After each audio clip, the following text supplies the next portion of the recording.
नमस्कार साथियों, आज हम एक बेहद चौंकाने वाले घटनाक्रम की चर्चा करने जा रहे हैं जिसने पूरे दक्षिण एशिया में हलचल मचा दी है। बांग्लादेश सरकार की एक कार्रवाई ने भारत और अदानी ग्रुप के संबंधों को लेकर गंभीर सवाल खड़े कर दिए हैं। हाल ही में बांग्लादेशी सरकार ने भारत के साथ की गई कुछ अहम डील्स पर फिर से विचार करने के लिए एक कमेटी गठित की है। इस कमेटी ने कई आरोप लगाए हैं जो सीधे अदानी ग्रुप और भारत पर तंज कसते नजर आ रहे हैं। आरोप इतने गहरे हैं कि सुनकर यकीन करना मुश्किल हो जाता है।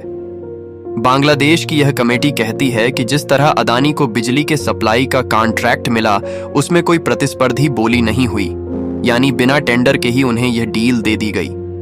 यही नहीं, अदानी पर यह भी आरोप है कि वे बिजली का दाम ज्यादा वसूल रहे हैं और कोयले के प्राइस को बढ़ाकर दिखा रहे हैं, जिससे बांग्लादेश का बिजली बिल भी बढ़ गया है। लेकिन यह कहानी यहीं खत्म नहीं होती।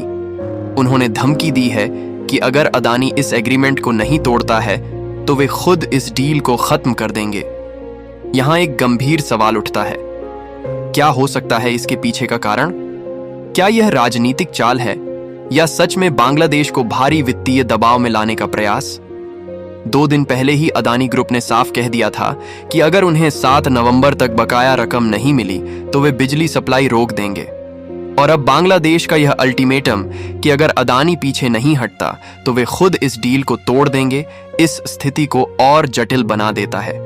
बात यहीं पर भी नहीं रुकती। बांग्लादेश के कुछ और पावर प्लांट्स जैसे पायरा पावर प्लांट, चाटोग्राम और रामपाल में भी अदानी से कम कोयले के दाम पर काम हो रहा है।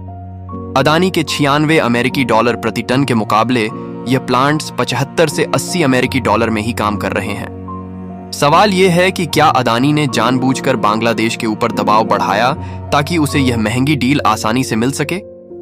अब जब बांग्लादेश की सरकार खुलकर विरोध में आ गई है तो क्या इस डील का अंत नजदीक है? लेकिन यहां एक और ट्विस्ट है। अदानी का दावा है कि यह सभी शर्तें बांग्लादेश के पावर डेवलपमेंट बोर्ड के साथ बातचीत के बाद ही तय हुई थीं। उनका कहना है कि कोयले के बढ़े हुए दाम नए नहीं बल्कि पिछले साल से ही लागू थे। तो फिर अब यह मुद्दा क्यों उठाया जा रहा है?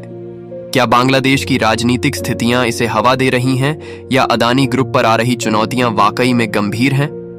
यह घटनाक्रम बहुत ही रोचक और गंभीर मोड़ पर है। जिस तरह से अदानी और बांग्लादेश के बीच टकराव बढ़ रहा है, 7 नवंबर को पूरा दक्षिण एशिया यह जानने के लिए रुका होगा कि अदानी और बांग्लादेश में से कौन पीछे हटेगा और किसकी शर्तें मानी जाएंगी। इस पूरे मामले में जो बात सबसे ज्यादा ध्यान खींचती है वह है बांग्लादेश की सरकार का साहसिक रुख। यह कदम सिर्फ एक व्यापारिक विवाद नहीं है, इसके गहरे राजनीतिक संकेत हो सकते हैं। बांग्लादेश ने एक ऐसे वक्त में अदानी ग्रुप पर सीधा निशाना साधा है जब उसके संबंध भारत के साथ एक नई ऊंचाई पर थे। क्या बांग्लादेश सरकार सच में अदानी की शर्तों के खिलाफ इतनी कड़ी कार्रवाई करने के मूड में है या इसके पीछे और भी कुछ है?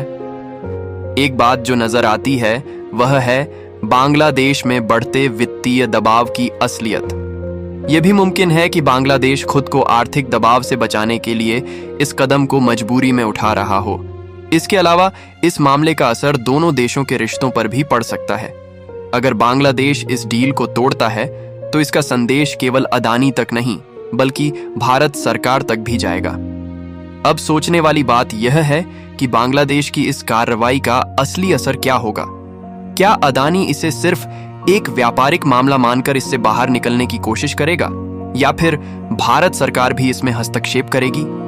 यह कदम भारत के लिए भी एक चेतावनी साबित हो सकता है कि छोटे देशों के साथ ऐसे व्यापारिक समझौते तभी सफल होंगे जब वे उनके लिए लाभकारी हों। और अगर 7 नवंबर तक बांग्लादेश अपने रुख पर कायम रहता है और अदानी की शर्तें नहीं मानता तो संभव है कि भारत को अपने संबंधों को फिर से सुधारने का मौका मिले।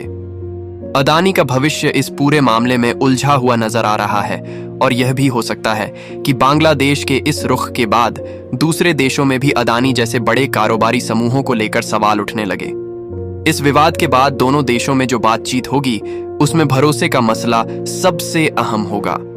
और अगर इस मामले का हल जल्दी नहीं निकला तो बांग्लादेश के इस फैसले का असर दक्षिण एशिया में व्यापार और निवेश के रुख पर भी नजर आ सकता है। आने वाले समय में इस बात का प्रभाव कई तरह से देखने को मिल सकता है। अगर बांग्लादेश अपने रुख पर कायम रहता है और अदानी ग्रुप के साथ डील को खत्म करने की दिशा में कदम बढ़ाता है तो इसके कुछ संभावित परिणाम हो सकते हैं। बांग्लादेश का यह कदम भारत और अदानी ग्रुप को साफ संदेश देगा कि वह अपने हितों को लेकर गंभीर है। भारत सरकार इस मसले को शांतिपूर्ण ढंग से सुलझाने की कोशिश करेगी, लेकिन यदि बांग्लादेश अपनी बात पर अड़ा रहा तो दोनों देशों के बीच व्यापारिक रिश्तों में अस्थिरता आ सकती है। इस विवाद का असर अदानी ग्रुप की वैश्विक छवि पर भी पड़ सकता है। बांग्लादेश जैसे छोटे देश के साथ डील में विवाद सामने आने से अन्य देशों में अदानी के साथ कारोबार करने पर सोच विचार बढ़ सकता है। इससे अदानी ग्रुप को भविष्य में विदेशी बाजारों में नई चुनौतियों का सामना करना पड़ सकता है। इस विवाद से क्षेत्रीय व्यापारिक रिश्तों में बदलाव आ सकता है। बांग्लादेश की यह सख्ती अन्य छोटे देशों के लिए एक उदाहरण बन सकती है कि वे भी बड़े देशों और कॉरपोरेट्स के सामने अपनी शर्तें रख सकते हैं। इस फैसले का असर अन्य छोटे स्थितियां इसे हवा दे रही हैं या अदानी ग्रुप पर आ रही चुनौतियां वाकई में गंभीर हैं। यह घटनाक्रम बहुत ही रोचक और गंभीर मोड़ पर है। जिस तरह से अदानी और बांग्लादेश के बीच टकराव बढ़ रहा है, 7 नवंबर को पूरा दक्षिण एशिया यह जानने के लिए रुका होगा कि अदानी और बांग्लादेश में से कौन पीछे हटेगा और किसकी शर्तें मानी जाएंगी। इस पूरे मामले में जो बात सबसे ज्यादा ध्यान खींचती अन्य छोटे देशों के व्यापारिक समझौतों और उनकी नीतियों पर भी हो सकता है। बांग्लादेश अपने देश में ऊर्जा संकट को हल करने के लिए वैकल्पिक उपायों की ओर बढ़ सकता है। इसका मतलब यह हो सकता है कि वह दूसरे देशों से ऊर्जा समझौते करने पर जोर दे या फिर खुद की ऊर्जा उत्पादन क्षमता को बढ़ाने की दिशा में कदम उठाए। अगर यह विवाद और बढ़ता है तो बांग्लादेश ऊर्जा निर्भरता को लेकर अपनी नीति पर पुनर्विचार कर सकता है। इससे संभव है कि वह अपने घरेलू संसाधनों का विकास करें, नवीकरणीय ऊर्जा, सौर, पवन आदि पर अधिक ध्यान दें और इस प्रकार विदेशी आपूर्तिकर्ताओं पर निर्भरता कम करें। यह कदम देश के ऊर्जा उत्पादन को आत्मनिर्भर बनाने की दिशा में महत्वपूर्ण हो सकता है। बांग्लादेश का यह कदम दक्षिण एशियाई देशों के बीच आर्थिक सहयोग के स्वरूप को भी प्रभावित कर सकता है। भारत और बांग्लादेश के बीच आर्थिक संबंध कमजोर होने की स्थिति में अन्य देश जैसे चीन इस मौके का फायदा उठाकर बांग्लादेश में निवेश बढ़ाने का प्रयास कर सकते हैं। इससे भारत के प्रभाव में कमी आ सकती है और क्षेत्रीय सहयोग में संतुलन बदल सकता है। इस विवाद का असर बांग्लादेश और अदानी ग्रुप दोनों पर होगा। अगर बांग्लादेश यह डील रद्द कर देता है तो अन्य अंतर्राष्ट्रीय निवेशक सोच सकते हैं कि बांग्लादेश में व्यापार करना जोखिम भरा हो सकता है। दूसरी ओर अदानी ग्रुप की नीतियों पर सवाल खड़े हो सकते हैं जो उनके दूसरे देशों में निवेश को प्रभावित कर सकते हैं। अगर यह डील रद्द होती है तो बांग्लादेश को अपनी ऊर्जा आवश्यकताओं को पूरा करने के लिए वैकल्पिक आपूर्तिकर्ताओं की तलाश करनी पड़ेगी। इससे देश में अस्थिरता और अनिश्चितता बढ़ सकती है, खासकर उन उद्योगों में जो ऊर्जा पर निर्भर हैं। इस स्थिति में बांग्लादेश के घरेलू उद्योगों पर भी असर पड़ सकता है।